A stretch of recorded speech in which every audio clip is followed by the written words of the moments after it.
Welcome everyone to the Rutland Town School Board meeting on April 9th, 2024. It's 6:03 p.m. If we could please stand and say the Pledge of Allegiance. It says it's, on my end it's showing it's not recording yet. It says recording here. Nope.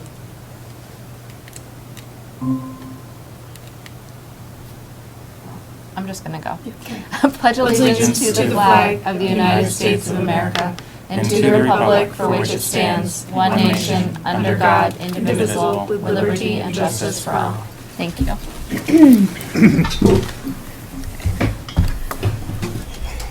We are at the approval of the agenda, additions, deletions, and changes. Under the budget and communication, I'd like to add a ballot discussion again. And then an 8th grade trip discussion under principal's report.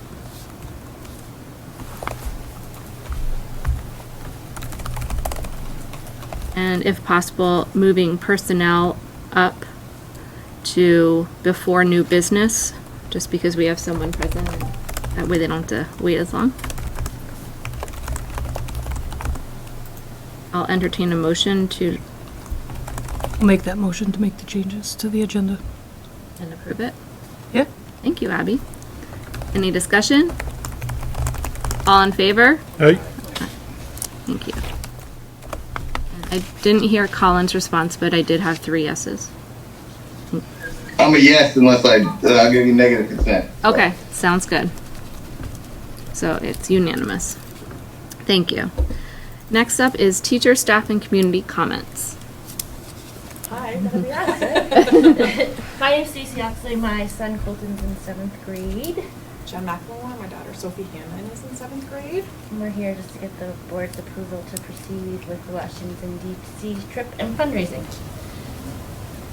So we had currently reached out to Sarah with a couple ideas coming up in August and moving things forward, which she's approved pending your approval of everything.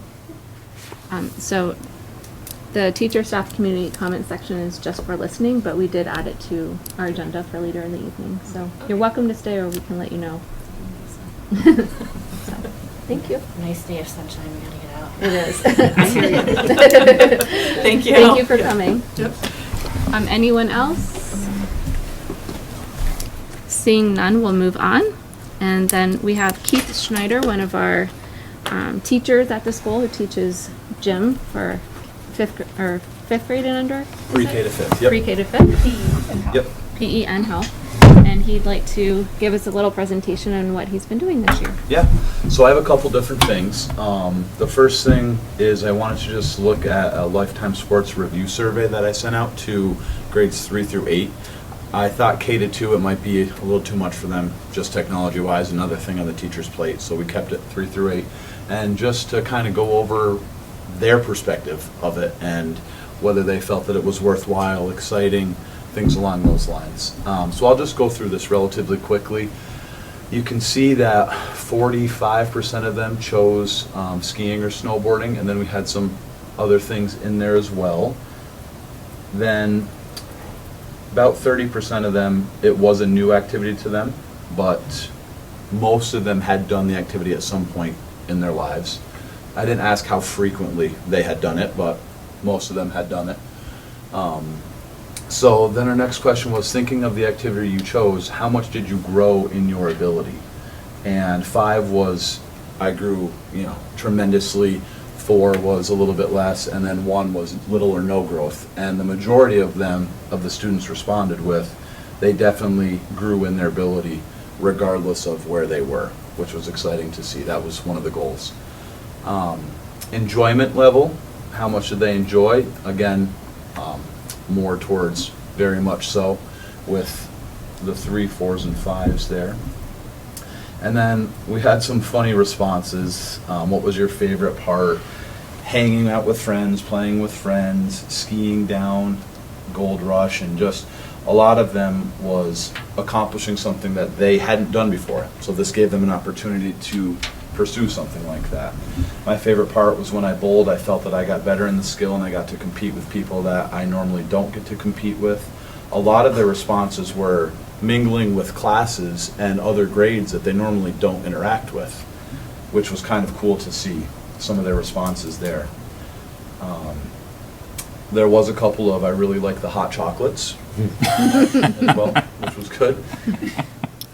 One question was, how much would you like to have it next year, Lifetime Sports in general, regardless of what that looks like? And overwhelmingly, responses where they would love to have it. And then I gave them some options for other Lifetime Sports activities, just off the top of my head, where could we maybe shift it if it goes next year and what that might look like. Rock climbing was a big one, and we've got the rock climbing gym in Rutland, swimming, tennis, and then some other things as well. I was thinking maybe along the line of gymnastics in the future as well would be a great offering. So those were some of their responses there as well. And then any other comments about Lifetime Sports? Just left it open-ended. What would you like us to know about it? A lot of no, I don't have any other comments, but some, it was amazing, it was fun, my coach was helpful, I love it, love it, love it, love it.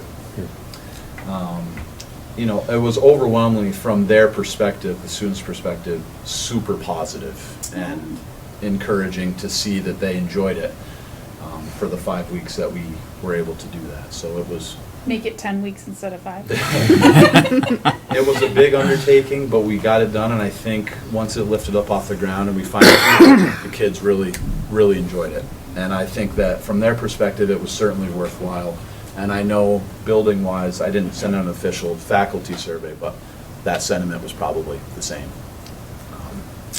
And I can speak for a handful of just like the AAU boys that picked up skiing through this program that continue to do it like all weekend throughout the season. Mm-hmm. That because we had some open gyms like unaffiliated with our AAU team that we were like, oh, you want to come play? I was like, oh, we're going skiing, you know. Yep. Things like that. So I can say that. Yeah, pretty cool opportunity for a lot of kids that normally wouldn't have the opportunity. It was wonderful, and they stuck with it afterwards as well. Yeah. And I would say, I was just thinking about this the other day, not that, particularly since we have a lot of lead time for it, so long as the budget passes and you know, all that, but, you know, when you get pushback about, like, unrelated to school, right, or whatever the case may be, if that's, like, the position that someone wants to take, like, it'd be interesting if there was some way to build it into, I don't want to use the word curriculum because that's a little too broad, right? But like, it'd just be interesting to say if the math did like some graphs on a particular segment of it, or I guess for me, what I was thinking, because I'm like running and I love Strava and all that, is like, oh, I wonder if there's a way to measure like how many steps these kids do in that afternoon versus a regular afternoon, or things like that, because you want to incorporate the mental health as well as the physical health that they, you know, build in this regard. Yep. So I'm not suggesting that you guys take on that task, but it'd be, it's a good way to kind of incorporate the educational aspect, the health aspect, and this program. Yep. So. Absolutely. I think it was all in all wonderful for everybody involved, for the most part. I mean, you're never going to get 100%, but I thought all in all it was great. So shifting gears a little bit, I just wanted to talk about our Kids Heart Challenge, which used to be Jump Rope for Heart. Colin has a question online. Yeah. No question. I probably don't need to voice my opinion on the program, but I just wanted to state in front of everybody, Keith, I appreciate all your work and your help to get this off the ground this year. You were a tremendous help and a main reason we got to do this, so thank you so much. I'm glad everyone and all the kids had a blast, but I really appreciate all your efforts. Yeah, thank you. Likewise.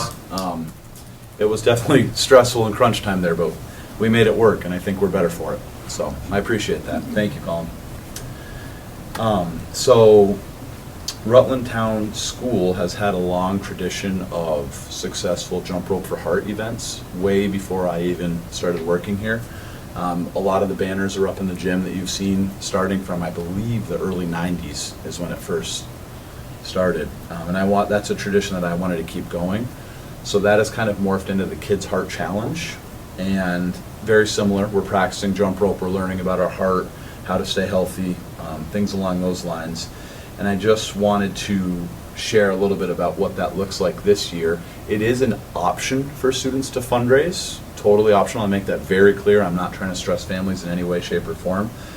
But we are going to have a jump event this Friday during the half day, and the grades will combine, both classes will combine, and they'll showcase their skills and what they've learned over the past couple of weeks jumping wise. And this is how much we have fundraised to date. Our goal was to try to get $4,265, which would have brought us as a school to $100,000 over the course of the entire program, which would be only the 10th school in all of Vermont to achieve that, which is pretty cool.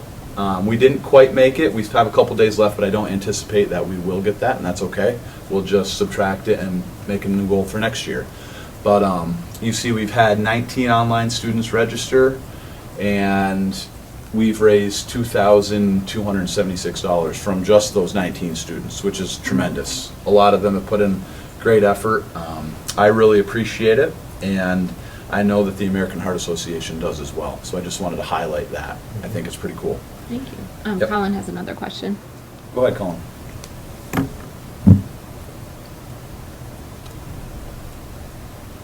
Or maybe not. That's okay. Feel free to interrupt He me. was probably jump roping. Yeah.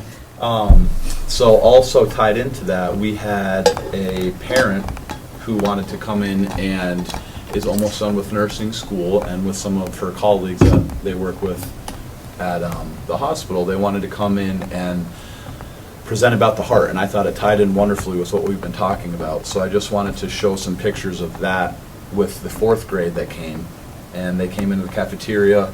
They talked about the heart systems, the cardiovascular system, and just had a really wonderful discussion with the entire 4th grade. And this has probably been my group this year, 4th or 3rd grade, that has really taken off with jump roping. They are all about, I can't get them to stop.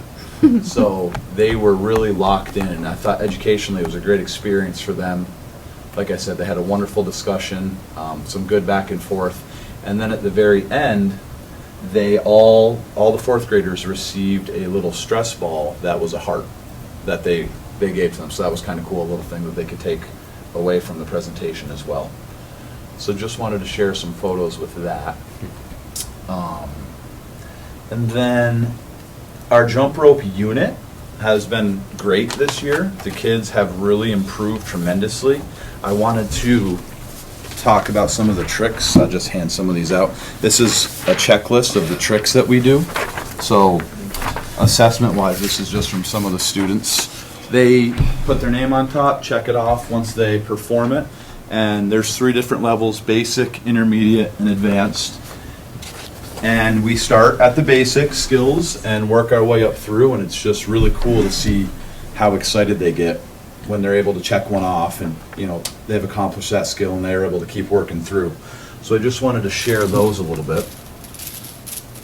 And like I said, this Friday should be a lot of fun. Is he making his jump conclude rope? it. If can't jump anybody wants to, I brought some. I have a lot of students I can't jump rope, but we work through it and we get them. And just the amount of growth that they've shown is tremendous. I do have a quick video that I wanted to show, if that's okay. This is a combination of different grades: 3rd grade, 4th grade, 1st grade, and you'll see their skill levels vary, as they should, but it's really cool to see the excitement that they have, because when we first started it was a struggle, because they just felt like they should be better than they are, but over time they've really done great. Good job. You went for the 360, right? Good. Yep, go ahead. So this is one of the tricks on the checklist. This is 3rd grade. Good job.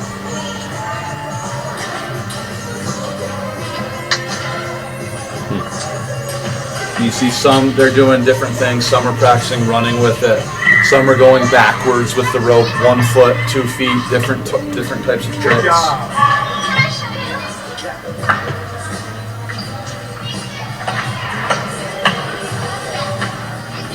And once they realized I was videoing their skills, they all ran up and wanted to be in the video.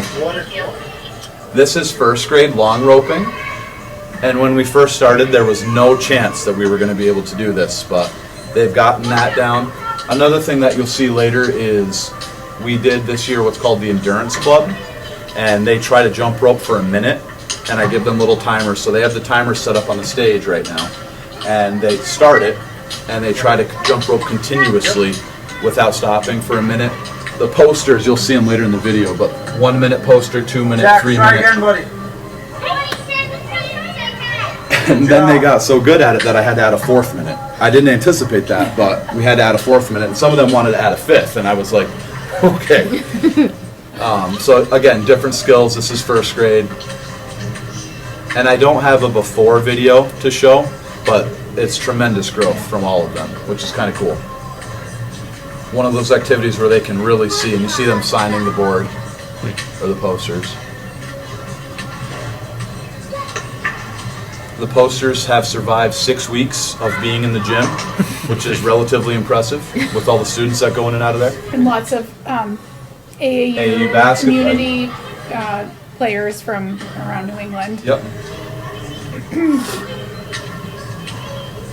So, pretty exciting. And they want to achieve that goal to be able to sign the poster. You can see they're beat up in spots. I'll see if I can fast forward it some. This is first grade. We do our warm-ups Good job. with it as well. Just really, some of them have, Way to go. for a 6-year-old, I mean, it's Do your tremendous what best. they're able to do. I'm impressed that they're not hitting each other with this Nice jump rope job. more. They're pretty close sometimes. Yep, That angle. yep, yep. He was the first one Good to job. sign the 3 minute. So I've been bringing the TV into the gym, and I have the skills on the loop, so they can, it saves me jumping for 6 hours a day. And it allows them to, see the skills and practice those. This student, when we first started, could not do 2 in a row. And Keep it going. just through tremendous effort, she's done a great job. So there's a lot of success stories. This week we started, Now that I can do. really? Good double dutch. This week we I can started actually. trying double dutch. I was never taught as a kid, so it's been a challenge, but we are starting with the rope turning. And it's one of those things where I'll show them a video ahead of time to motivate them of someone who's really good at it. And then they go to turn the ropes and we start and it does not work and they get tangled, and we talk about working through the frustration and keep going. And this is the end result. You'll see multiple groups are working together and they're able to get the rhythm of those ropes down. And as they get older, we'll try to get in and keep it going as well. This is 3rd grade. Good job, 3rd grade. This is 1st grade right now. Just pretty cool to see what they're able to do with it now. I'll fast forward it some. 2nd grade long roping. Using a jump rope as a belt. That's a good one. Yep. Another student here who could not do it in the beginning, but has continued to try and is able to now do it. And I just wanted to highlight all the names that we've got from everybody. We don't do it in kindergarten, but I did give the 1st graders the opportunity, and then 2nd, 3rd, 4th, and 5th. Kind of neat. So I just wanted to share that. And then if anybody wants to jump rope, I know I've taken up a lot of time, but I did bring them. Keith, I have to tell you that Augie is loving it.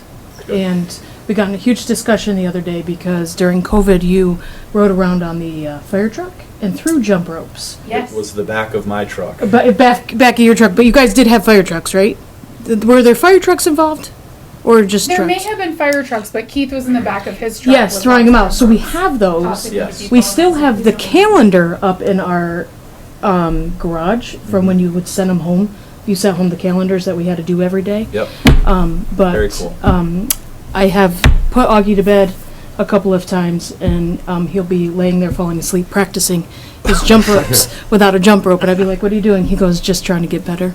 So, I'm like, so beautiful. every day he high fives me. I got 5 more today. Good. I got 1 more. I was like, "All right, better Good. than me." Yeah, So- and they're all like that. They're all super excited. It's been great.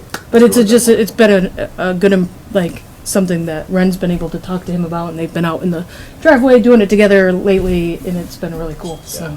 I know a lot of them have been practicing at home because I have class twice a week, and if it's a Monday, Thursday, they are so much better on Thursday than Monday with that new skill. And I'm thinking, we only have class for 40 minutes. You have been in the driveway. Oh yeah. And they have been, and it's just great because it's a lifelong skill. You know, it's one of the best exercises they can do health-wise for your heart, and it's been great. So I just wanted to let you all know that. And highlight that. Crisscross action. Yeah. Thank you very much. Absolutely. Yeah, awesome. Thank you. Okay. Awesome. Cool. Appreciate it. Thank you. Is Yeah. that me a jump? No. Short on fair. time, Sarah, short on time. Nobody needs to So see much it. to get through. It's kind of like the rower, you know, and people don't use it often because it's hard, you know. So, Mr. Schneider, Very should good. Mr. Lamar and I be dressed for PE on Friday then? Absolutely. Okay. Come on down. Suit and tie, I'll be there. Yep. We'll take you. Should be fun. Yeah. No. Yeah, Thank you Awesome. very much. Thank you. Thank you. Appreciate it. Thank you, Yeah. Keith. And Keith, I can get the TV after. You don't have So to worry should about it. I head out, or do you want me to stay? What's You the can. Hey, you can. typical- Totally You your can call. stay. Whatever. You can stay and hang out, or you can enjoy the beautiful sunshine outside, and we can wheel that back in the conference room and put it away for you. Okay, well, if it's not a bother, then I might just head back if that's okay. Absolutely. Good. Awesome. Thank you. Okay, yeah. Thanks thank for coming. I appreciate it. All right. So now we're up to old business. Do you want these? Sorry. Yes, I can take those back. Yep. Thank you. I self-assessed over here. I can do the single balance. All right. Tim has one right there. So I'd like to start with the ballot discussion. I think I forwarded the Circle article, or at least mentioned it to you, that Carrie Clark had mentioned that they were sending out ballots to every voter. Then we also got an email from Carrie stating that the Board of Civil Authority voted that they're sending out ballots to every voter. Then I received an email from Mary Ashcroft, which I did not share with you yet. Mary had said that it is her understanding, as it is my understanding, that the school board actually decides whether or not we want ballots going out to every voter. Mary has graciously offered to have the select board consider paying for the mailing if we should choose to mail it, which I know this is our third conversation regarding this, but I think given the fact that Rutland town voters have all received the information that they were going to receive a ballot, I've overheard out in public voters talking about it amongst themselves. Oh, they said we're all going to get our ballot. And given that one of the reasons that we did not want to send out the ballots was for paying for it,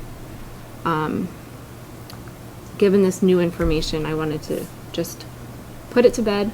And I know that the select board is meeting tonight and they are waiting for our answer either way, whether they need to consider it tonight, because we have to send them out tomorrow, I believe, if we're going to send them. So let's go around the table, give your feelings, and we'll go from there. Let's discuss it. Looks like Colin, it dropped off as well, so. Sam, do you want to start? Sure. I guess, choose my words wisely here. I feel like the board in some ways is now kind of put in a precarious position to make a choice that we thought through on several occasions and came to a particular conclusion. But now that information was put out to the general public opposite what our decision was, and prior to the time that we made our decision, I almost feel like we need to mail out the ballots, almost against my better judgment. The, I guess, position that was given on why we should mail out ballots is because it gives a better voice to the community. But from what I could understand from the voter turnout for the public safety building, it was less votes than what we just had for our school budget by a couple hundred almost. So if that's primarily the reason that mail-in ballots made sense, both to get to the general public and the cost behind it was warranted, then I don't quite understand, unless there's something I don't quite get with the, maybe the special vote, or the special vote would be a less turnout. Maybe that's the position that they were trying to convey to us as school board members. But when I tried to do the research, I came up with like 904 votes total for the public safety building. Now, I may be off on that, so I don't want to I don't want to put that out in the universe, but when I looked at the voter roll, that's what I saw. And if that's the case, then I don't understand how sending out ballots to mailing them all out at a certain cost, if it's going to net less votes than what the general in-person or absentee would have done. So that's sort of where I'm at on that. Like I said, and after all of this and after the information, then I went back to the circle and I'm like, I'm reading it and I'm like, wow, we're told to inform the community, get out and provide information, and I'm reading this saying this isn't this information isn't what we wanted to provide the community, and it's given on behalf of people that aren't sitting at this table right now. So so that's where I'm at. Like, I almost feel like our hand is forced, even though I think our judgment was sound prior to that. Thank you, Tim. Yeah. Abby? When you say they will consider paying for it, I think that they said that they would, if we asked them, they would pay for it, is the gist I got. I just feel it's coming out of somebody's pocket, It's still coming out of the voter's pocket in the end, and I think we had, like Tim said, we had a very long discussion on this and why, and I just feel like it gave their special vote less votes. So think about all of that paper and that's going to either be turned in or thrown away, and all that postage and all that money that's going to be tossed aside, that is not going to be used. And I don't know, but I also see Tim's that we pretty much, our hands are being, our cards are dealt for us pretty much. They dealt them to us. So I just think it's unfortunate because it's just unfortunate that happened. So, but I would do whatever, but I would vote with the team anyways, so. But frustrating, so. Yeah, I was the one that said to go ahead and send them out, and everybody else said, no. I've got multiple phone calls from a lot of the older people, and they all say the same thing, that we should send it out to make contact with all of the voters. And if they're gonna pay for it, then, in my opinion, let's just do it. But also with a side note that, these are our decisions to make, not theirs. Okay.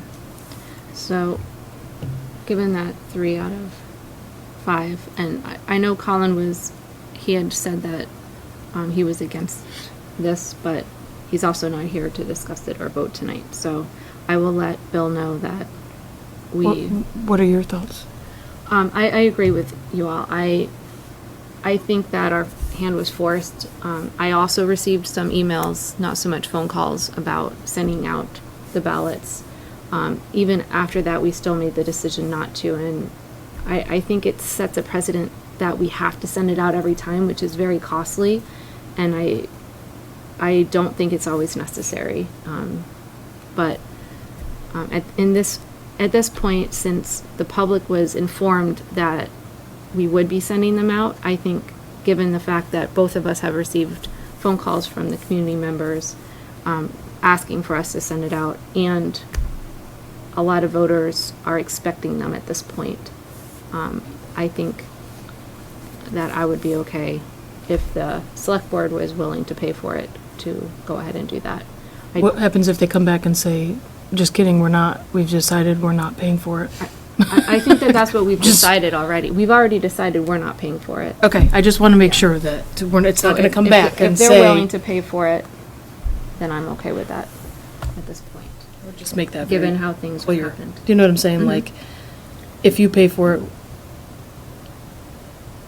They actually have it in their budget. They're taking it out of the general fund, Yeah, so, but they have it, we don't. right.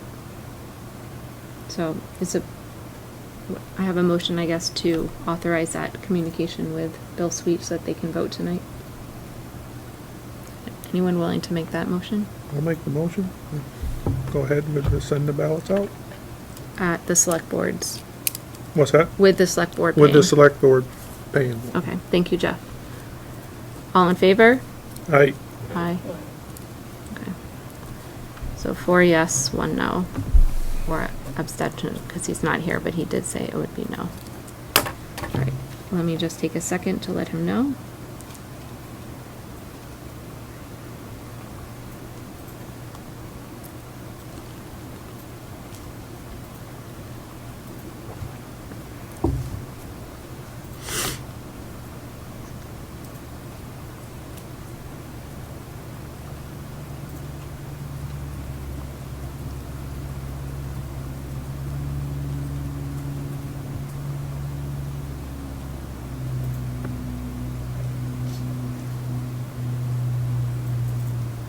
Okay.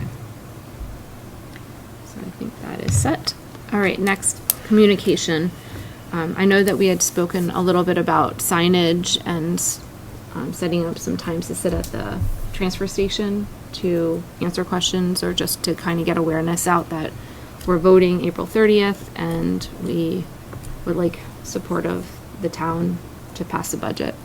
So, who makes the signs generally for the school budget, like, that we hand out to families? The flyers that, No, the signage for the yard oh, signs. we have them, they've been in the entryway. So we ordered more last year. So we still have quite a bit. We still have some. We have some that were older because years ago, the previous administration ordered them that said vote yes.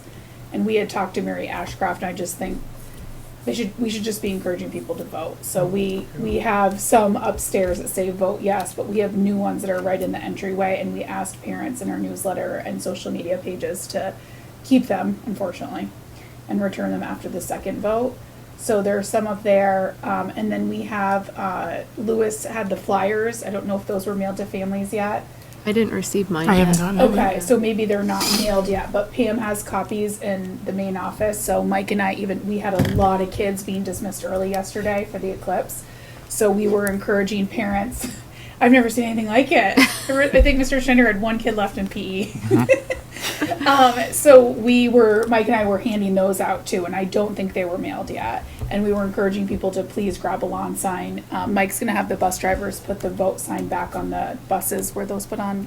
We were at a training today. We were at training. Maybe after spring break, Yeah, I just said, let's get those back. because we'll have wiped off. another week before the vote. And unfortunately, they're pretty expensive. The those signs? magnets. Oh, And some of them did not stick to the buses, so you'll see some of them don't match. It's because we used the ones from previous years, because some of them flew off. We had a community member that found one on the side of the road that brought one in, but, so we're gonna reach out to the person that made them, because they were pricey, just saying it needs some more magnet to it, because with the weather, it didn't hold up. So one thing that we need to keep in mind, given the decision we just made, is we say that the vote is April 30th, but the vote is actually beginning in about 3 days when these mail-in ballots land in these mailboxes. And our flyer says, please vote April 30th. I've put it in newsletters, I've put it out for. Well, I mean, we'll still be voting. I mean, they'll still be So there voting. will still be voting Yeah, here? they'll still be voting on the 30th, but That's the mail-in where- ballots are going to arrive to community members that wanted the mail-in ballots prior to when they're going to get the most updated information from us.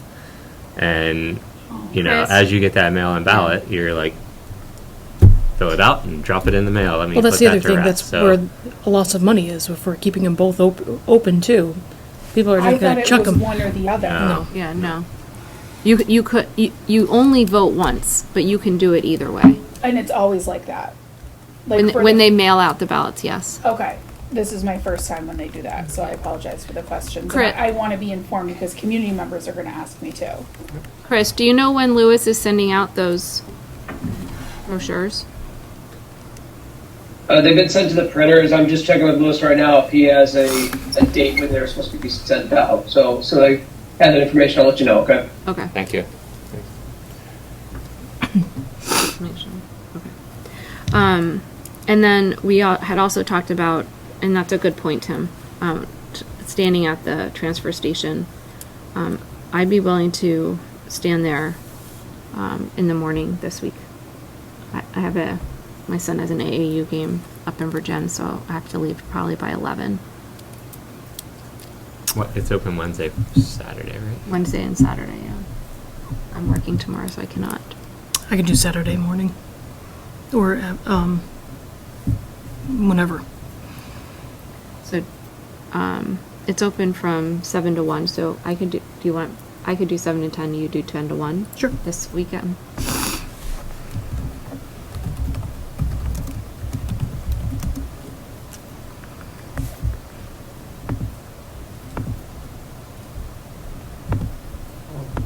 You have like a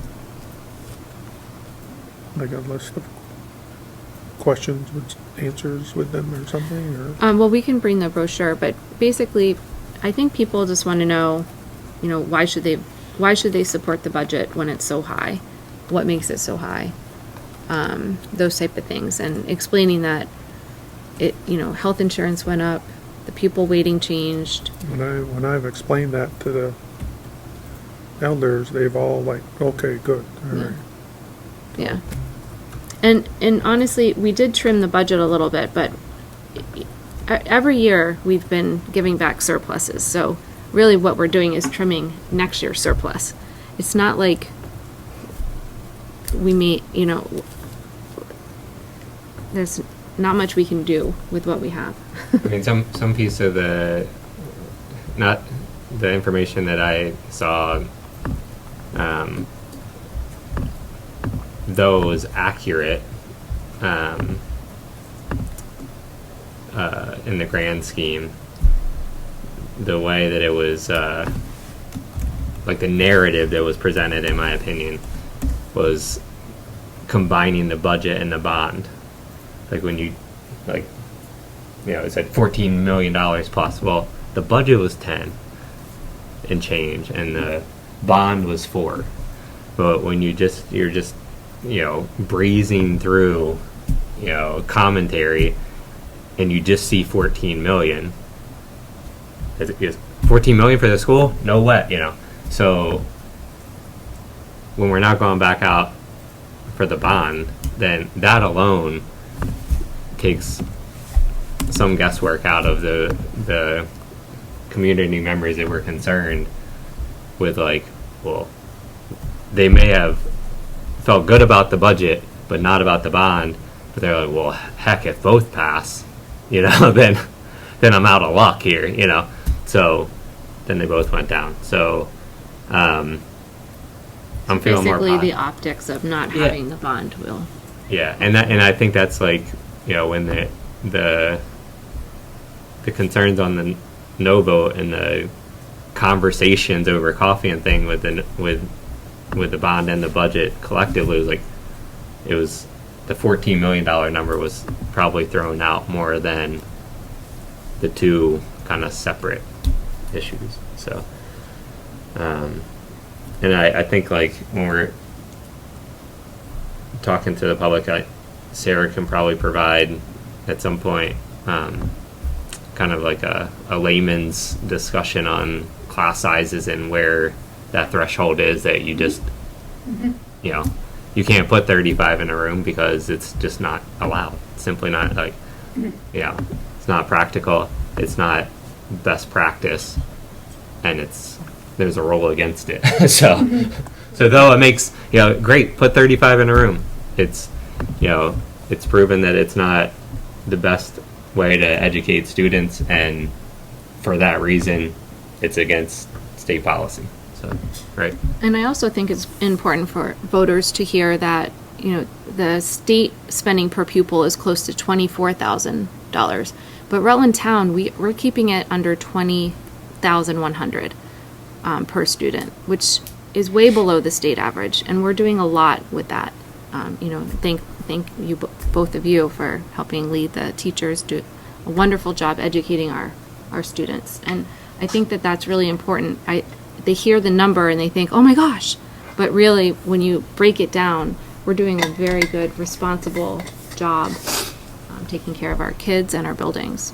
So, all right. So, Sarah, can you print out some of those flyers so we can maybe hand them out at the transfer station? Yeah, if you want, I can actually do that. There's copies right on the in the main office. I'll do that before you what leave. I'm going to do is post it there and let people know that this is coming in the mail, so that we're not spending a lot of money on. I mean, we can take I just some did black if and you white. want. I didn't do color copies. I just had Pam print. But I will. like 30, I will yeah. post it there. Throw them in the air. So 413, Abby and I have it covered. 420, are either of you guys available? I probably will be. I don't know when though, because I think we've had some basketball. So games, maybe we'll touch base Or is that, Saturday, that one. April 20th. I'll do the whole day. The whole day? Okay. Thank you, Jeff. Whenever you can do. You don't have to do the whole day. That's okay, I'll Yeah. just plan on being there the I whole can day. I can reach out if I find out that the games start at 10 or something Yeah, like that. you guys got games and stuff, And then we'll touch base I'm about free. the 27th. Maybe multiple of us could be there. Yep. Okay. or if there's other places aside from, I only know my circle of basketball and soccer, and that's kind of where my life is right now. So, so if people do other things in this community besides those two things, then I don't mind meeting in the middle. If there's things, community events going on that we could, kind of mingle or be available. So. I know the guys up there, so it makes it. Easier. Perfect. Okay. Anything else before we move on? Okay. PCB update. This was, I think, more for just to hear what was going on from your perspective, Sarah and Mike, I think. just to update the public about. Yeah, sure. A letter did go home to families, and we are following remediation efforts. These carbon filters that are in here are working, which is great. So now our preschool is able to use the couple of areas that they weren't able to use, aside from like the storage in the kitchen area, which kids don't go in anyways. So, yeah. Great. It was good news, finally.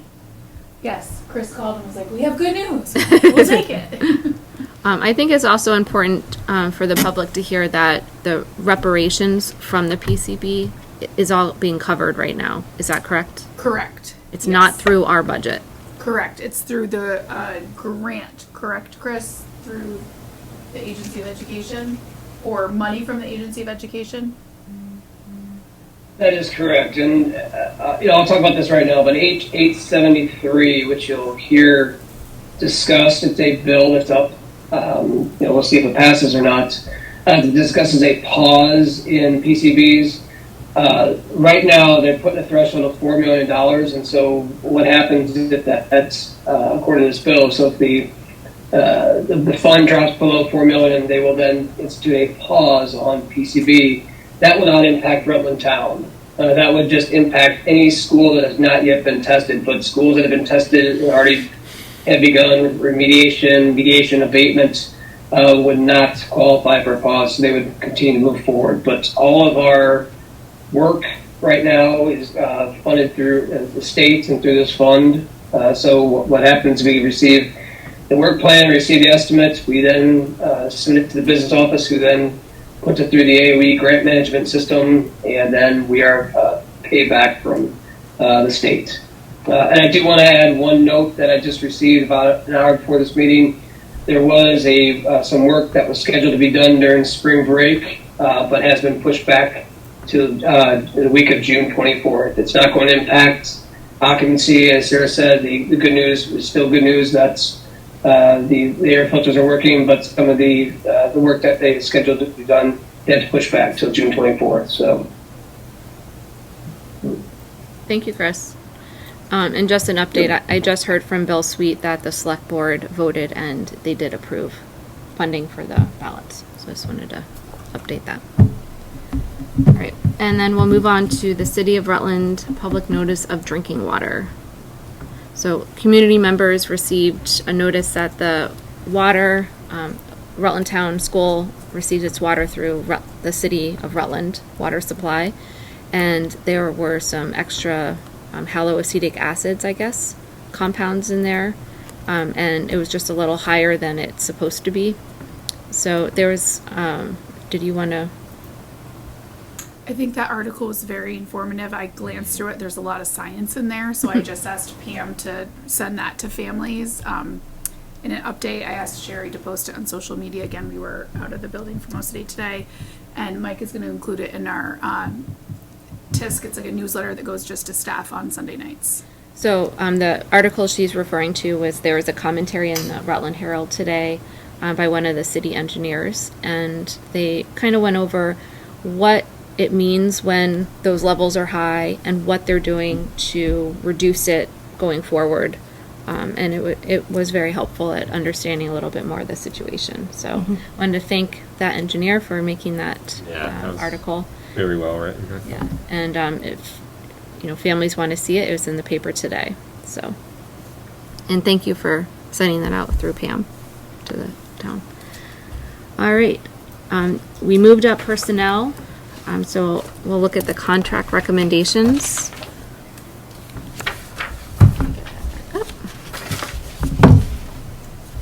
So we had two. One was for us and one was for informational purposes only.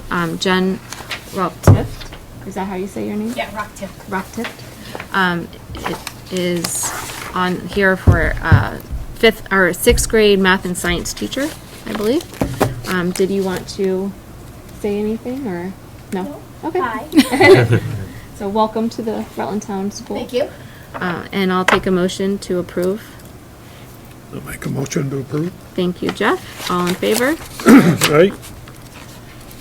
Congratulations. Thank you.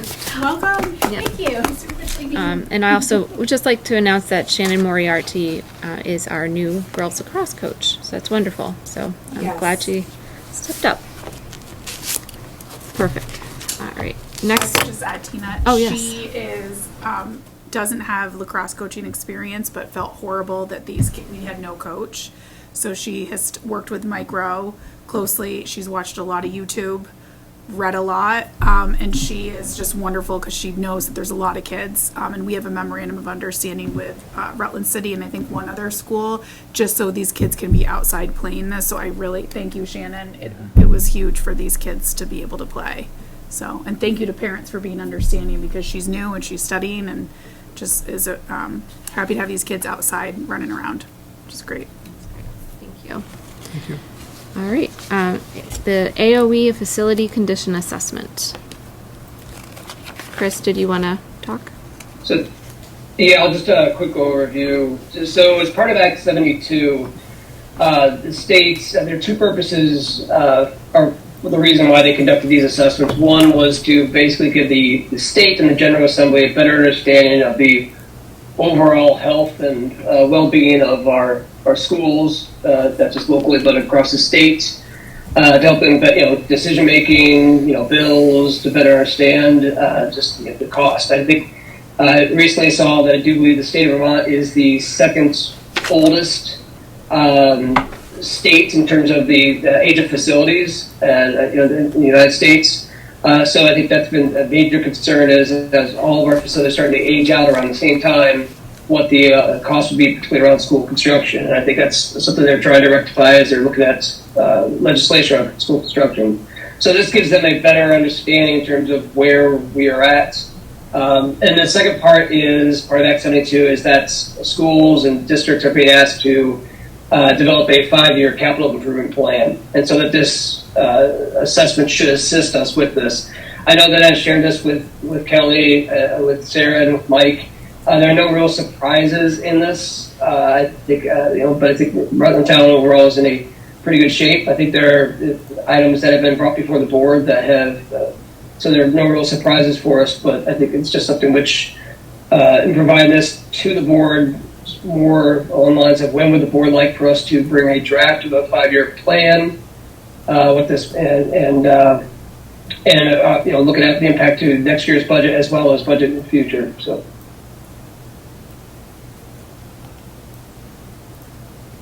Have any I don't know thoughts? if any of you had an opportunity to read through all of it, but it's pretty dense. But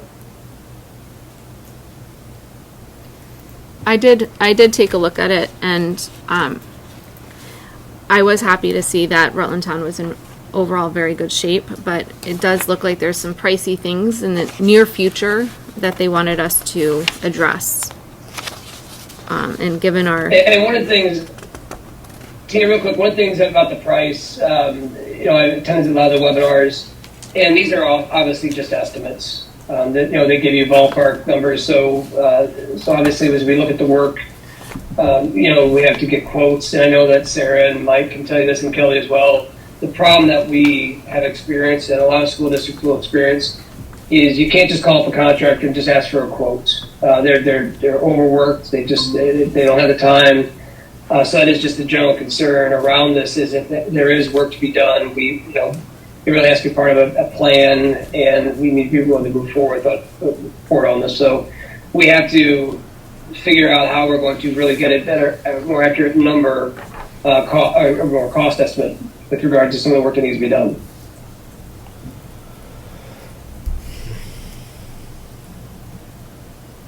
So I thought Kelly had already kind of given us a 5-year plan. Would he need to revise it given this information? So what we do is we just would take a look at the 5-year plan that Kelly has in place and take a look at this, assessment, and just make sure that we marry the two together, and that items that are highlighted here are also reflected in our 5-year plan. So this plan is meant to inform us. It's not meant to guide or it's not dictating, but it's meant to inform as we develop our 5-year plan. It's not a document to have in place. Well, I don't want to speak for the board, but I think having that plan at the beginning of when we start talking about the budget would make sense. So I think that we were planning to start speaking about the budget earlier this year just because we have a lot of challenges coming up. And so maybe July, August. That's what I was thinking, but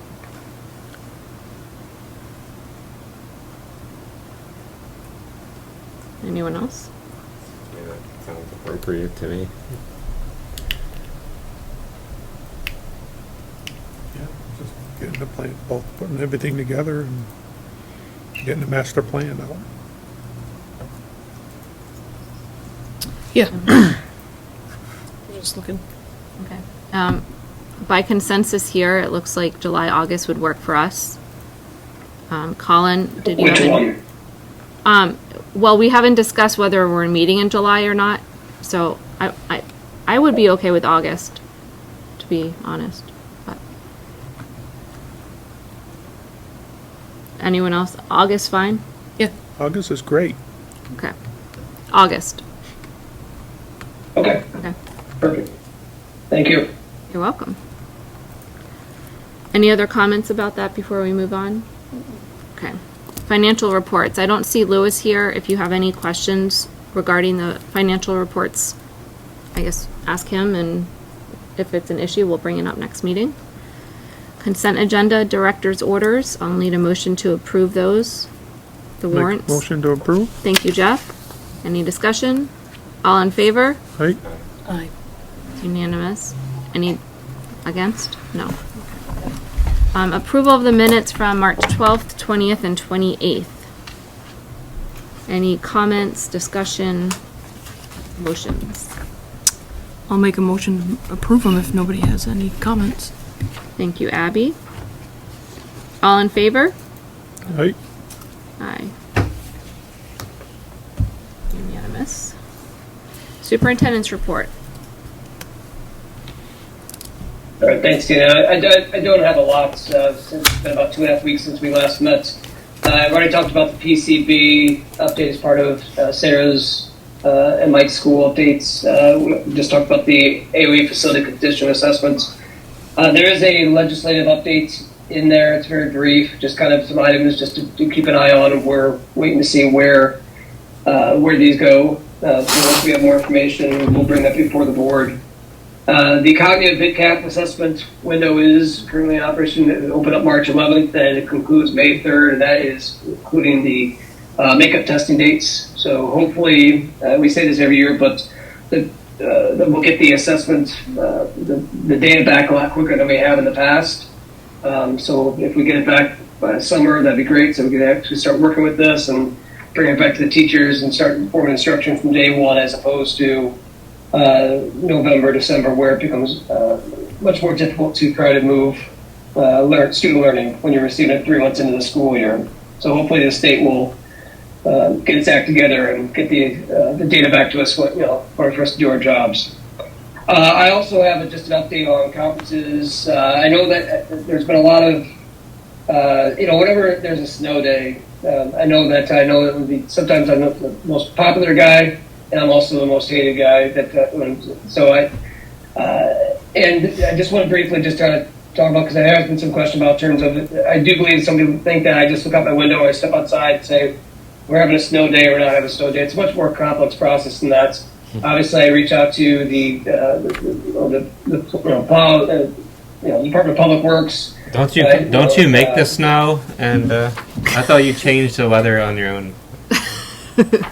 Yeah, I wish I had that control. So, but it's a very complicated process. Like I said, get up early in the morning. We're checking New England 511. We're speaking with road crews, state police. Just a lot of things to take into consideration. And a lot of times the road crews are saying, "Hey, we need a couple hours," or it's just no go. It looks like a pretty nasty weather. We do always err on the side of caution. That is our ultimate goal. That we don't want to run the risk of putting anyone, in harm's way. We do understand it is, winter in Vermont, that, you're going to have to drive in some snow and some ice. Becomes problematic. The issue that we've had this year around our 2 snow days is that they both have fallen around conferences. And I know that's disruptive because a lot of families have taken some time off for conferences. Rutland Town has student-led conferences, which are very difficult to reschedule. We understand we're aware of that, but we also have a collectively bargained master agreement, which does state that whenever we close school for willing delays, then we not expect to have any staff work that day. So I know we had, I was saying to Sarah, a good number of parents who were emailing and said, why can't we just bring the staff back midday? And the reason why we can't do that is because we have a master agreement in place that does not allow us to do that. And never say it would have been the best idea last Thursday, the way the weather was going. So I bring this up where we are going to reschedule conferences. Sarah and Mike will be meeting with their staff tomorrow afternoon to look at some potential dates. And as soon as they have that information, I do believe you'll be sharing that with the families by the end of this week. Sarah, is that correct? Yep. Okay, perfect. So then we can begin scheduling these conferences. So I just, publicly, like I said, I understand the concern around childcare and everything on the lines, but it's a messy situation, calling a snow day. It's one that we don't necessarily take lightly. So I'll end on that. If anyone has any questions, I'll answer any at this time. Thank you, Chris. Principal's report. Thank you. So student learning update. I'm sure some of your kids have been telling you we have been hard at work with VitCap. So a huge thanks to Mike and a number of teachers, especially Kate Manivel, just everybody for doing some practice tests, some assessments to get us ready, and then working as hard as we can to get those tests done. Much smoother this year than it was last year. Another highlight, not with testing, is that 5th grade has trout again. So Colby has some trout in his classroom. I peek in there every day. We hope to release those, him and his students, in probably June. Thanks to Sally Hogan and Linda Mullen for GRCSU VHI Wellness. Sally's going to offer an art pop-up class here for teachers and staff later this month after break. Mr. Lamar, Mrs. Gatto, and Ms. Arnold have completed their 3rd round of social emotional lessons with middle school, and they plan to do one more before the end of the year. Hopefully people have seen some great pictures on our website and on Facebook with Mrs. McDougall's middle school science students that are teaching all about the eclipse and some great hands-on stations. Katie also made a nice table here for when we did have parent conferences that night. And I was just so impressed with the littles all the way up that could explain about the solar eclipse and the excitement it brought to everyone. So a huge thanks to Mrs. McDougall and her 7th graders for doing that. Thank you, Katie. She's on right now. Student outcomes in progress. So our EST team, they continue to meet every Tuesday. Mike does a great job leading that committee and identifying students that may need support. The next round of interventions that will happen in the fall. We're kind of near the end right now. FastBridge data has already been reviewed by teachers, and the final round of FastBridge screening will happen in May. A few updates from Kelly. PCB tasks, the fields, hopefully they look good. We kept saying don't go on the fields because we're trying to get them dried out to prepare the fields for the athletic season, and then a couple of times we got dumped on with snow. So I think the fields are looking good. Preschool fence was installed. Trail benches have been designed. If anybody wants to take a peek at some of the benches, Kelly has built a few right outside the cafeteria. You can take a peek. He's also working with Mrs. McDougall on the bird garden, continued work on the stormwater project, and then just spring cleanup. I had said when the snow is gone, and snow thankfully is gone. For now.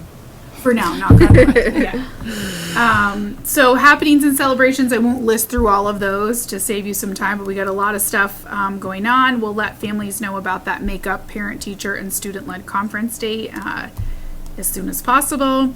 Challenges, Mike isn't here to hear me say the same thing I say every meeting. We continue to be short-staffed. We are in need of substitutes if anybody wants to sub for us, including preschool. We are looking to hire a special educator. We've been short one special educator all year, and that's pretty much across the state for a need of special educators. Also a para-educator, and again, we are in need of substitutes. And our enrollment levels are down there, so they climbed a little bit, and we actually have 4 students enrolling that just enrolled today. So we'll have a few more. No 7th graders. No. Good. No, I had to think. Let me just double check, actually. I had it written down. 8th, 6th, 4th, 2nd. So every grade but 7th, which is just fine. Yeah, any questions on the principal's report? I did want to bring up the 8th grade trip. Is that okay to? Perfect, yes. I'll entertain a motion to approve the 8th grade trip for next year. I'll make that motion. You just needed the motion, right? Well, yes. Oh. I do need a motion, but it might be better not coming from Oh, okay. a I'll make parent a of an motion 8th to grade. approve Thank you, Jeff. that trip. Are we concerned about the amount that they have to raise? Well, that's not part of this discussion. So all in favor? Right? Aye. Can I ask a question? Yes. So it's a policy that any overnight trip needs approval from the board by November 15th, which is why I've always asked parents and or students to come ask the board for permission. And in the past, it's always been as long as all students can attend and money is fundraised. So this is the largest amount that does need to be fundraised. It's about $11,000 that needs to be raised to cover everybody that goes. And I had said, if we can't raise it, then we can't go, you know, if that money is not able. Well, that's the way it is, I guess. We got to start though. There's Yeah. already over 1,000. And I just had another teacher, I had shared the fundraising letter that Jen had shared with me, and I had another teacher that gave another idea of a great fundraiser. So hopefully we can get more families and kids involved. Great. Thank you. All right, so then I think we're up to Fastbridge report.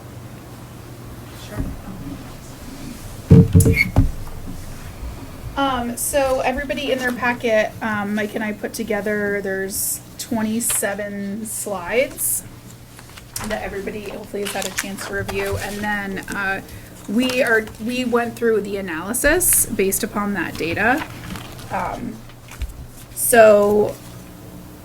That we talked about areas of growth. We talked about for both reading and for math.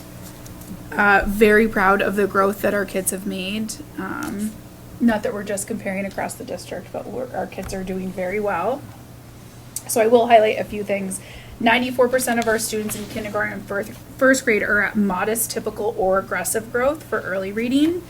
83% of second and third graders are at modest, typical, or aggressive growth in CBM.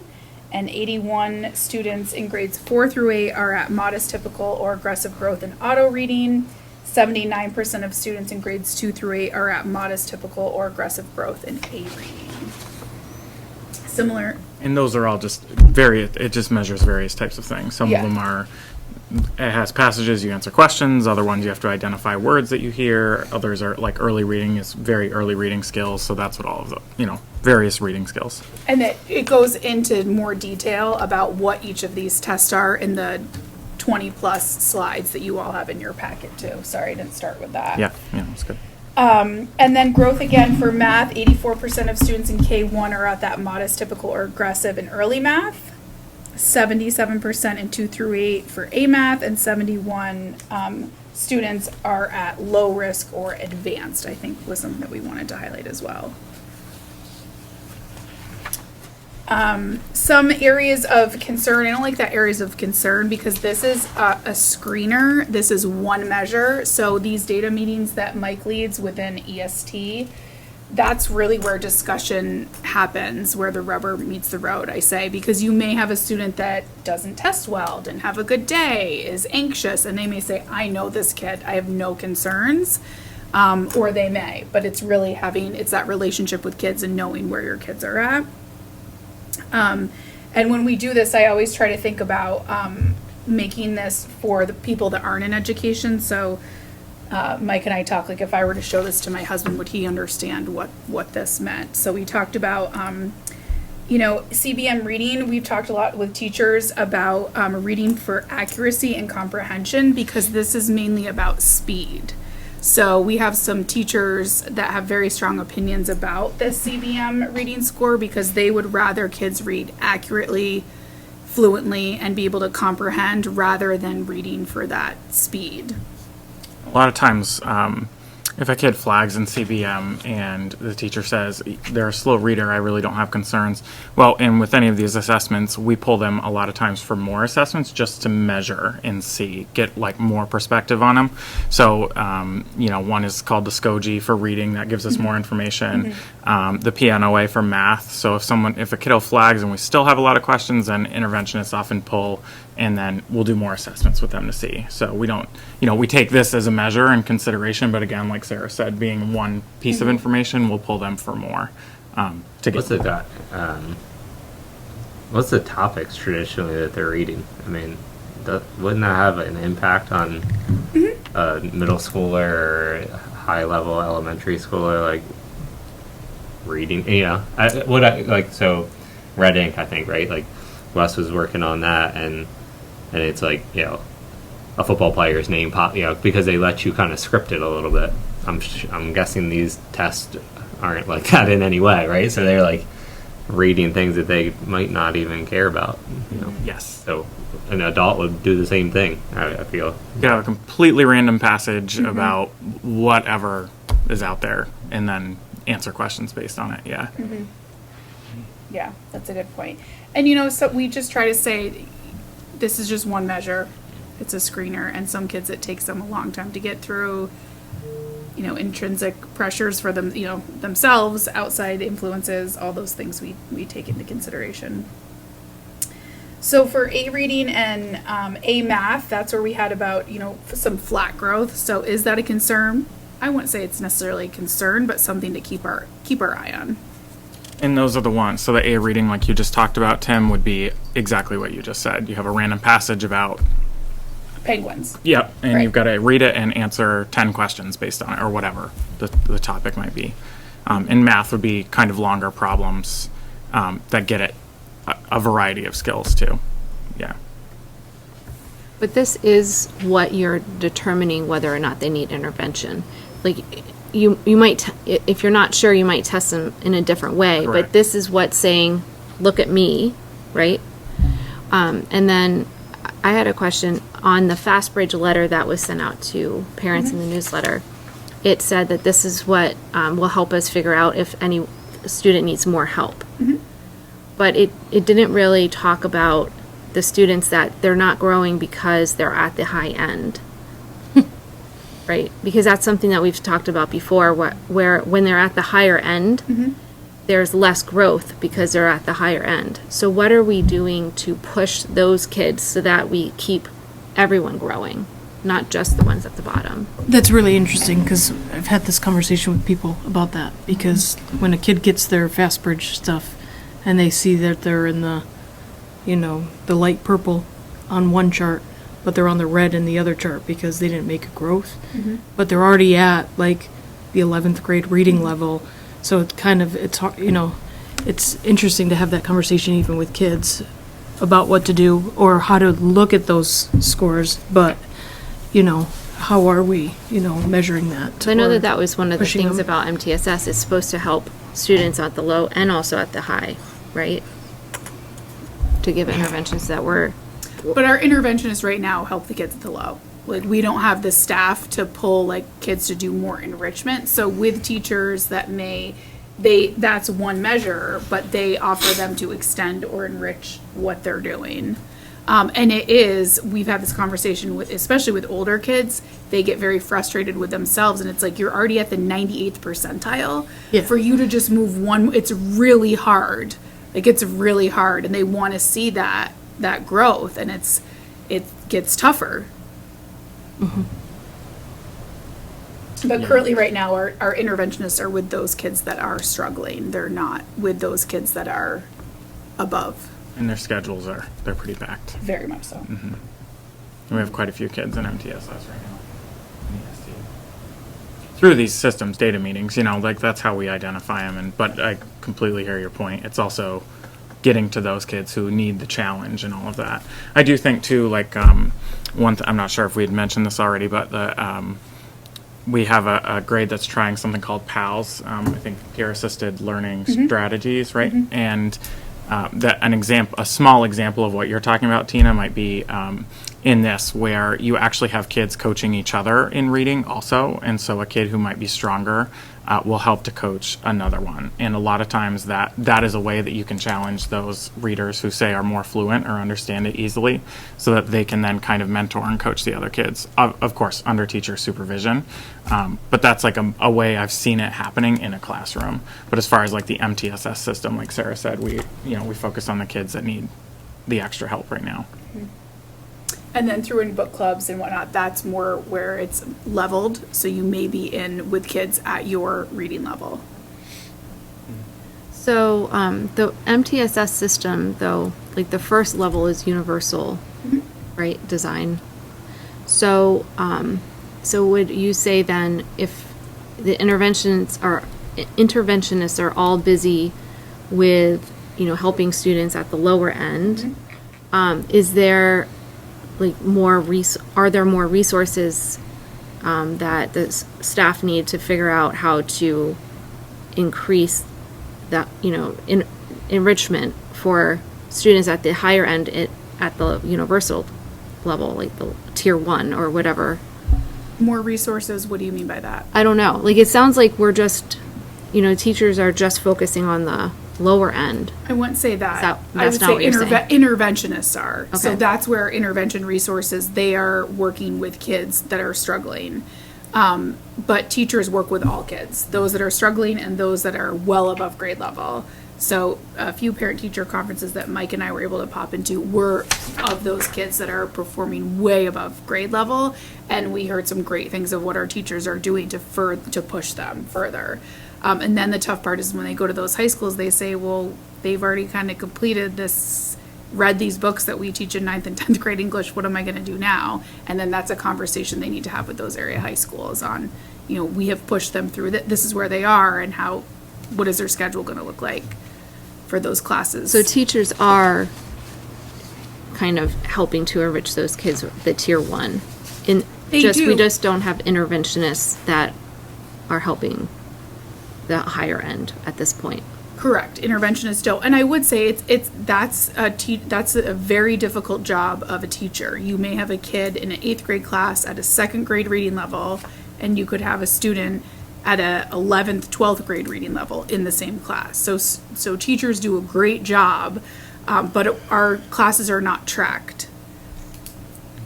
And it's often easier when classes are tracked. So like back in the day, we had algebra, right? We had prerequisites that you'd have to take to teach algebra.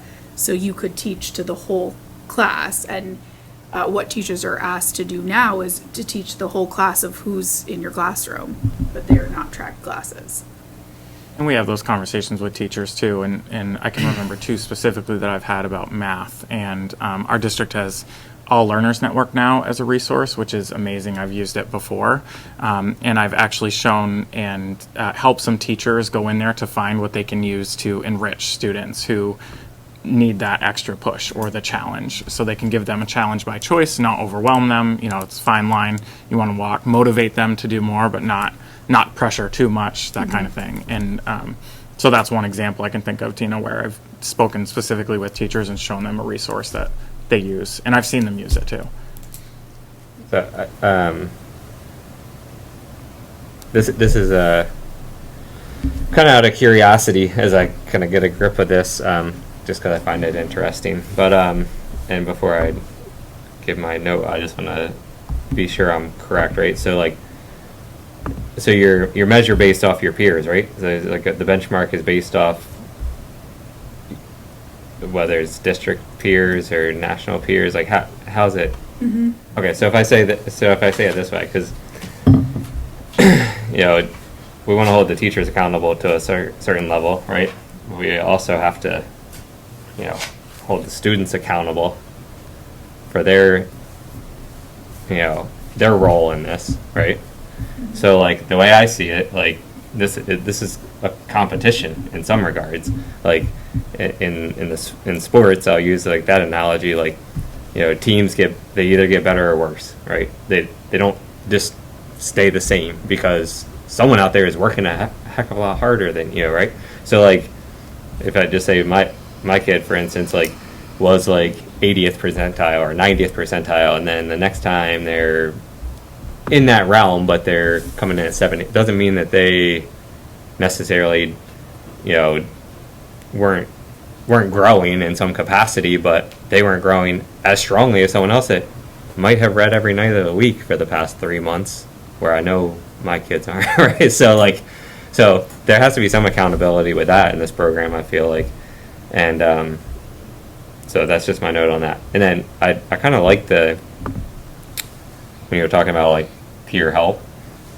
So, you know, I think that's like a sort of initiative. Like, not only are you helping your peer, but I see it as though like you're honing your own skill or knowledge in that content. Like, you might be spending more time or reading more deeply in a passage that if you're a fast reader, you're just buzzing through and help. But if you're kind of breaking it down for them, you might be like, oh, I get that even more fluently than I did before. So, I mean, I don't know where like something like that goes, or where, you know, those kind of peer leaders can take that initiative, but I could see it benefiting not only like lifting up the ones that need help, but an opportunity for those guys to kind of elevate their own game. So, so that's all I have on that. But I just want to make sure I understood the kind of process of it all. So. Yeah, absolutely. And I know Mrs. McDougall, I don't know if she's on here anymore, but she, for the eclipse coming up, she had her middle school classes had partnered up with some younger classes to do some activities on the eclipse. It's just speaking to another like a very cool, like sort of once in a lifetime event that's happening that the older kids could kind of mentor and help teach the younger kids. So, you know, another example in science, which is measured with Cognia, not with Fastbridge, but.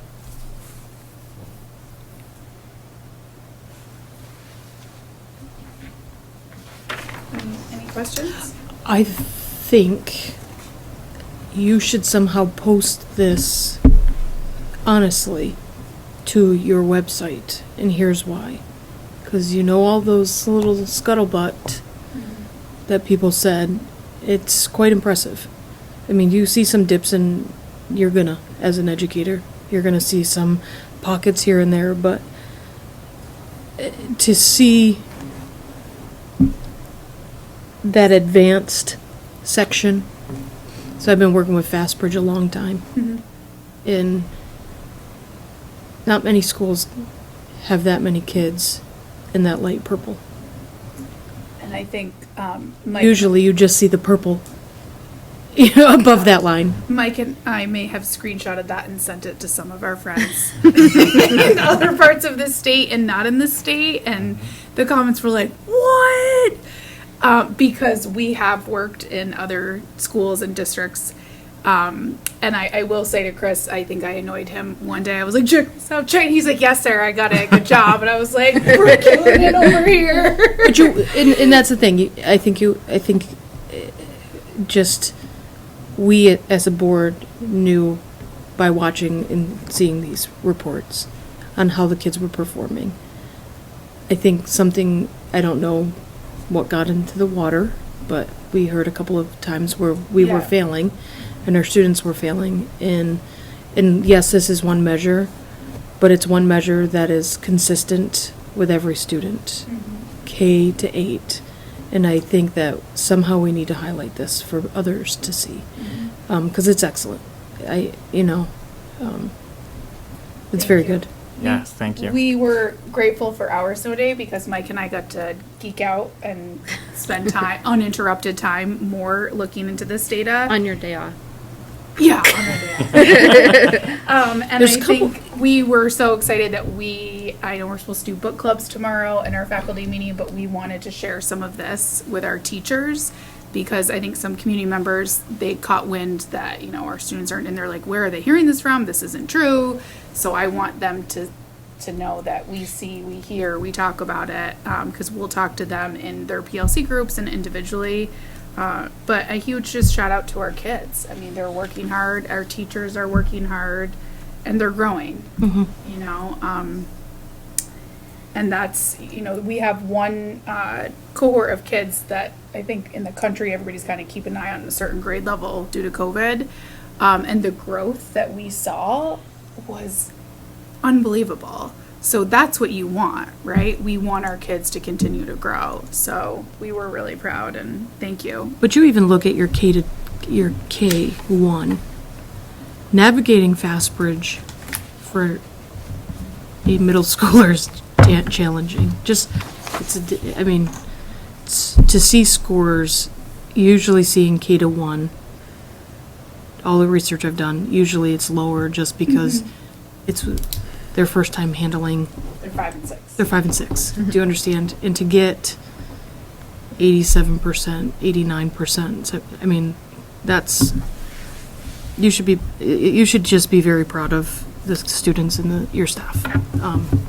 So I think if you could, like, on your website, have this up there so people can again, it just pushes what the budget's going towards, what our students are doing. So. Yeah, and we do plan on celebrating with them tomorrow and showing them this, and showing their hard work and dedication pays off, and the hard work of the kids. I was very happy to see all the purple, especially after last week. It was a little bit different looking at the SU version of this. And if you go on EduClimber, it's really cool because EduClimber is red, yellow, green, and then blue. So if they're in the light purple here, they're blue. That's just amazing. So I love EduClimber. I think just to go back a little bit, I know that there's certain numbers that trigger like a little bit of let's look at this, right? So that's what I guess I was asking. Is there like a flag at the top too that says how come? I don't know.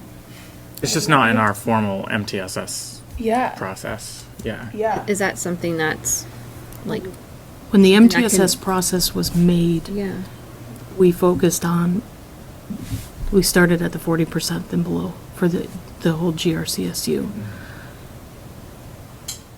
Because that's where the focus needed to be right now. We never even, it was talked about here and there.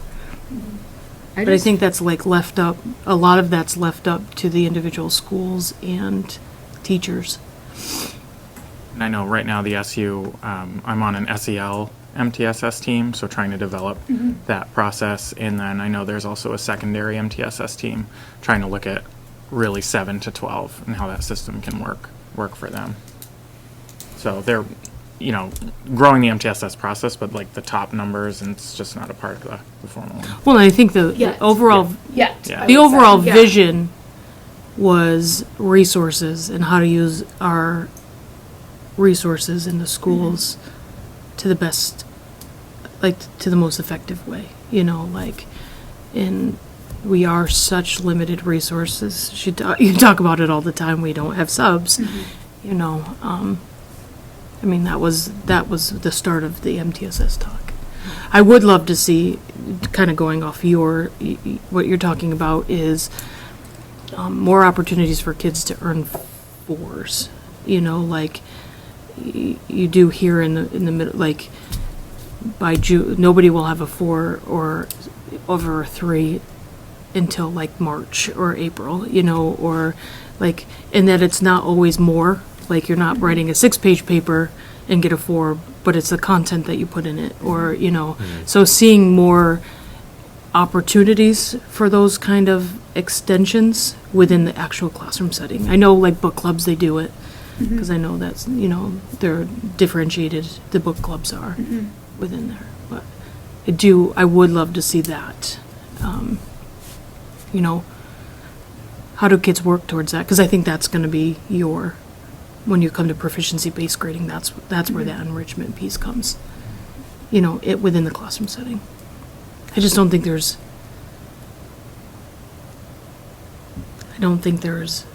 staff, to pull out or enrichment. So that's part of the problem. It's not that we don't have a desire or that the kids don't need it. It's that we don't have the staff or the resources for that right now. Could that be a true statement? Tina, I agree 100% with everything Abby is saying. I think when we look at the MTSS system, it really, the emphasis is on the universal tier 1 or layer 1 interventions. And that's where, whether you call it, I know a lot of school districts use the term gifted, which I'm not a big fan of. But when you look at, a student who's on the higher end of the spectrum, and I think that's where you really work with classroom teachers to make sure that those students' needs are being met within that universal layer 1. That's where you'll see the MTSS system benefit those students as well. Because the tier 2 or layer 2 and layer 3 are typically designed for, as Abby said, interventions, and Mike and Sarah all. And so that's where we don't have the resources around providing enrichment services, but we're really emphasizing the intervention services at the layer 2 or tier 2 and 3. So really what, from an SU perspective, we really need to continue to focus on is in that layer 1 or tier 1 for the universal, is how we do a really nice job of making sure that all students' needs are being met, that are being challenged, and it's not just, this is across the SU, it's just a partner up with someone who works somewhere else, or here, as I think Abby said, it's just a longer paper to do, or it really is looking at, just how we can differentiate for those students and really meet their needs. Because like I said, a standard in a classroom can be leveled in many different ways. And so I think that's just where we are really emphasizing right now is around that universal layer 1 services from across the SU. So, and that's totally fine, but I think what I was just trying to point out is if the kids aren't flagged as needing universal tier 1 for the high end, they're only flagged for the low end, then is that what happens? And that's what I'm asking. All students receive universal layer 1. That's just best practice. So all students, when they walk into a classroom, receive layer 1 or tier 1. I use those interchangeably because I've dealt with it for so many years, but so I apologize because I know there's a tiers and layer. So when a student walks into a classroom, our goal, and this is something which Mike and Sarah have done a really nice job working with their staff, or the staff, as Abby had said, we commend them. They've done a great job. But they're providing the layer 1. That is when they walk in that classroom. Best, like I said, you have research-based practices being put in place. That they're doing a lot of great things for our students. When we look at a student who is, identified in need of additional services, that's where that layer 2 or tier 2 comes in, and then obviously whittles down to our layer 3. We do not have that currently for a student who is on, flagged at, say, the 90. I'll use percentile, so like the 95th percentile. What a tier 2 or layer 2 looks like for that student. We do not have services in place for that student. So what we have to look at is within that universal layer 1 classroom, how we can differentiate. This is across the SU. So I think Rutland Town teachers, for the most part, do a really nice job of this and really providing students with differentiated learning, really meeting their needs. But I think we're looking at from an SU perspective around the TSS. Right now, the layer 2 or tier 2 and layer tier 3 is around intervention, not enrichment. Thank you. Yep.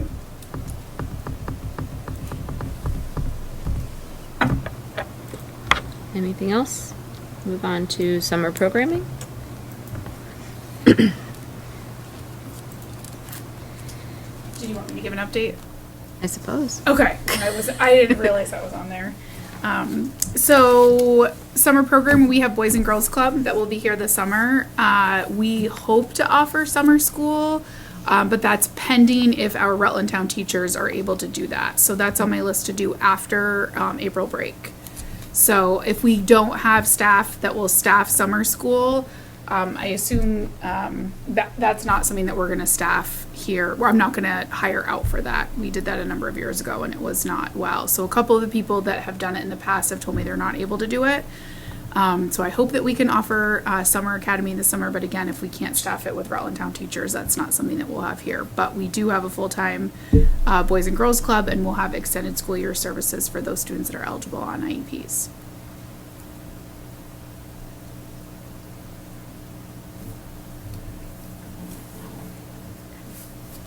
Any questions? Chris, I was just curious, if, you know, anything in the SU was being offered for, like summer school or summer academy, is that something that is being looked at or not? So we, in other schools, yes, there are some academic offerings that may be taking place, but it really is dependent on the school and teacher participation for that. High school is more around that summer school offering, so students who are looking for credit recovery, things along those lines. So, and it is largely dependent on staffing. Okay.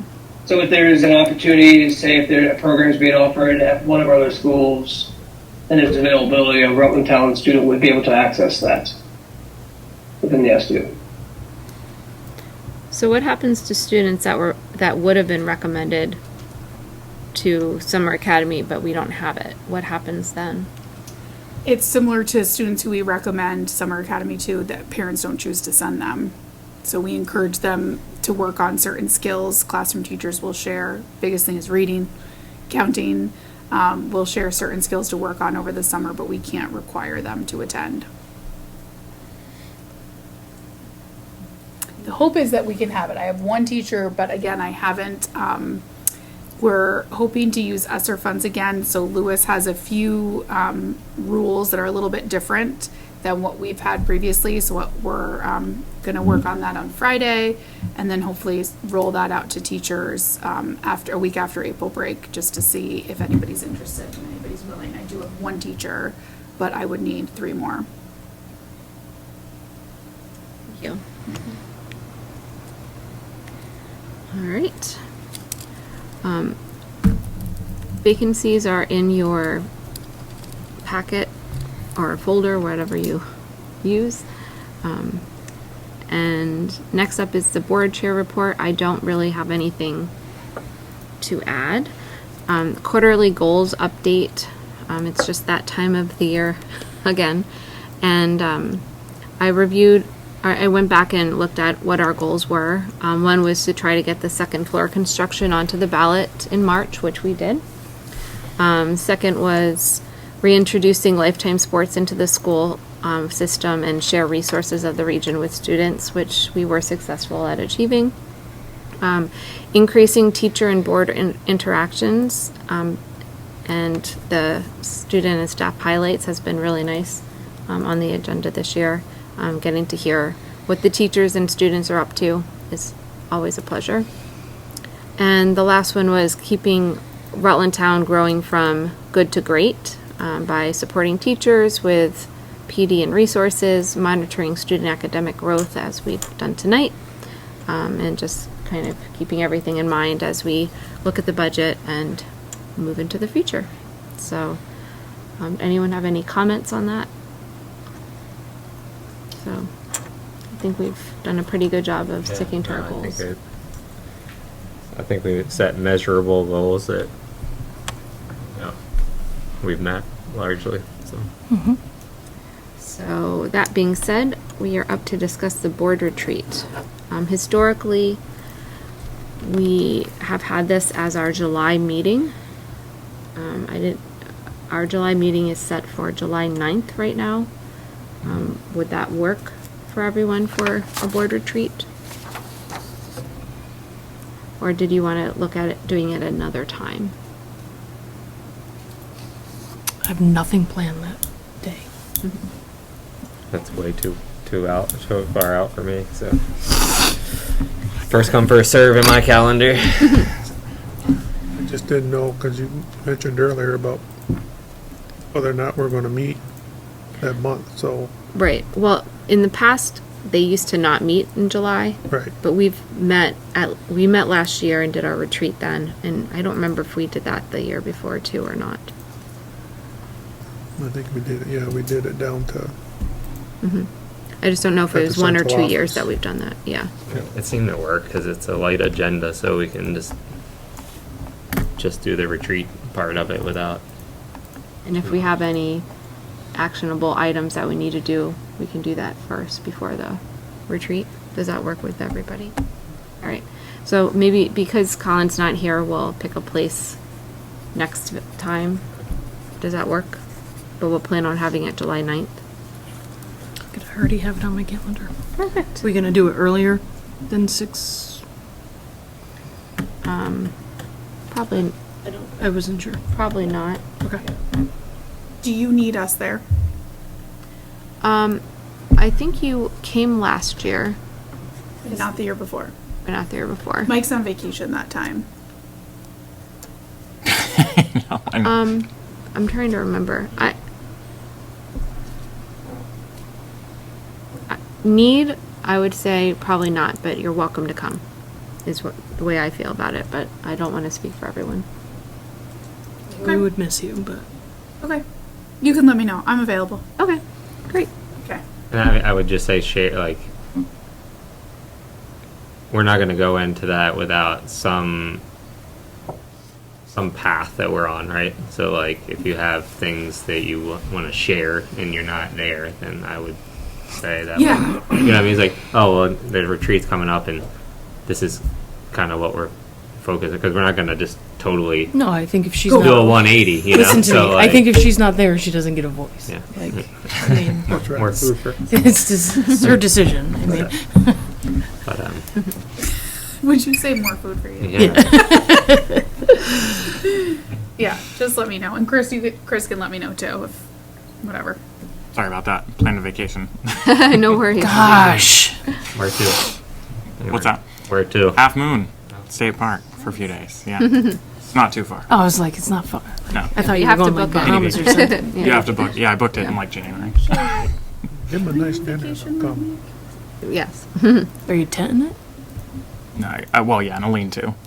Oh, Obviously not on the ground. I would say let's not still doing that. plan on 6. And it might be a little late of 6. a meeting. Yeah, that's fine. All right. Next up, policies. We have 5 first reads. E10, options-based response to violent intruder drills, fire drills, and emergency preparedness. E13, prevention and conflict of interest in procurement. E16, security cameras. F18, the local wellness policy. And G1, curriculum development and coordination. I will take a motion to move those to second reads. I'll make them. Does somebody do that? Thank you, Jeff. Yep. Any discussion? All in favor? Hey, Aye. Sorry. It's unanimous. Okay. And then there were 3 policies that were moved to rescind. So these would be moved to a second decision on rescinding them, I guess. So that would be B2, board goal setting and evaluation, E2, school crisis prevention and response, and F10, 18-year-old students. And I guess from the policy committee, do you have anything to add about? No, I think the crisis and prevention and response, the reason why we're rescinding it is because it's now taken over by that options-based drill. The only difference with the options-based drill is that we added this time around was parents and students or parents are notified about 24 or 48 hours in advance, and we put in there that all school personnel also will be notified that it was a drill 24 hours in advance. We made sure that was in there. So Great, thank you. All right, I will entertain a motion. I'll make that motion. Thank you, Tim. All in favor? hey, aye. It's unanimous. All right. Upcoming meetings and future agenda items. April 29th at 7 p.m., I believe in the library, we'll be having a pre-budget vote meeting. April 30th is our voting day, so please get out and vote. And our next regular board meeting is May 14th. Teacher, staff, community comments? Seeing none. I do not believe we need an executive session. Is that correct, Chris? That is correct. Great, thank you. And then good and welfare. Does anyone have anything to say? I'd like to say that there's a color run, May 18th, that the PTO is putting on in conjunction with the Rainbow Club and Partners in Prevention. And they had a pep rally today, I heard went well. And we already have a few $1,000s in sponsorships from local area businesses. I want to thank them and thank Marissa Neary and Lily Hughes for leading that up, and hope it'll be a really fun event. So.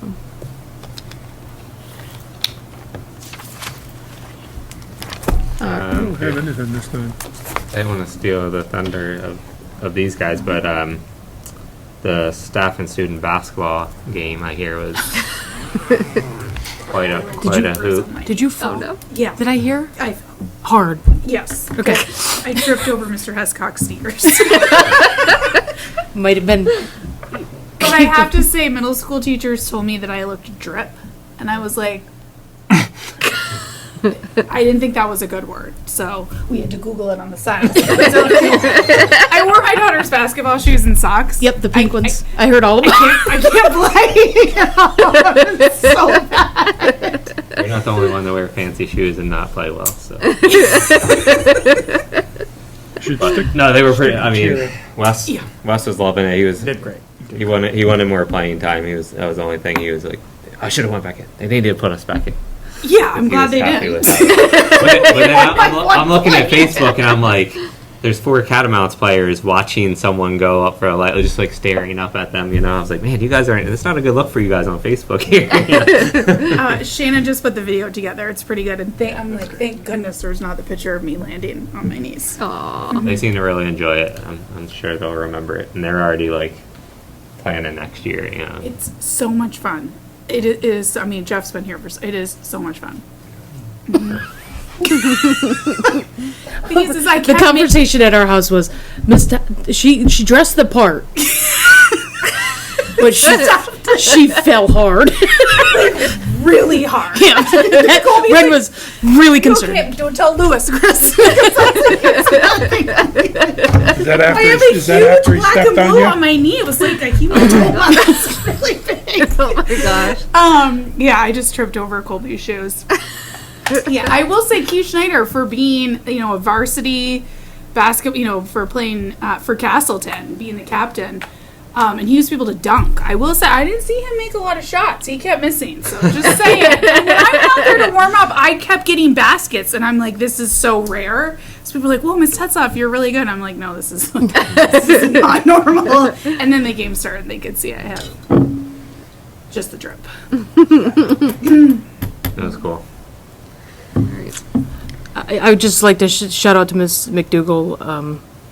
She's a great advocate for kids. We had runs student-led conference, and she knows her students well, which is excellent. And Augie's huge in science and loves every time he gets to go down there and do something with her. Talked about the Eclipse centers and stuff. So she's awesome and touches so many more than just her 7th and 8th graders in our building, which is great. So that's awesome. I'd just like to wish everybody a happy April break. Oh, thank God. Well-deserved break. Cool. So, all right. Can I just give a thank you to parents for 8th grade parents for DC? So I will not be at the next meeting. I probably won't be on the bus, but I will be traveling with our 8th graders to DC. So I'm going with Megan Muro, Liz Yaddo, myself, and Erin Audette. So Lori Elliott has gone with me every time, but her daughter's getting married. So clearly she picked her daughter's wedding instead of the 8th grade DC trip this year. So Liz Yaddo is her sub, and we're really excited. So we had our final DC meeting at 5 o'clock this evening. And thank you for supporting the trip for our current 7th graders. They're already starting to fundraise, which is great. And these opportunities, there are quite a few kids that have never left Rutland, kids that have never been in a hotel, and it's all hands on deck. So Kate Manaville, Tracy Sabaka, thanks to the mission, you know, they'll give us vouchers to make sure kids have clothes and luggage, and it's just an incredible experience, and then soon send off for them to graduate, which is just mind-blowing. And then hopefully we'll talk about a graduation date if there's no more snow. 39 days. For our 8th graders. How many? 39. 39. I wasn't counting or anything. Yeah. No, not at all. 39 school days? I think it's 39 or between 39 and 43, depending on what school district. So thanks for calling that snow day, Chris, because then I get to wave to the kids one day earlier.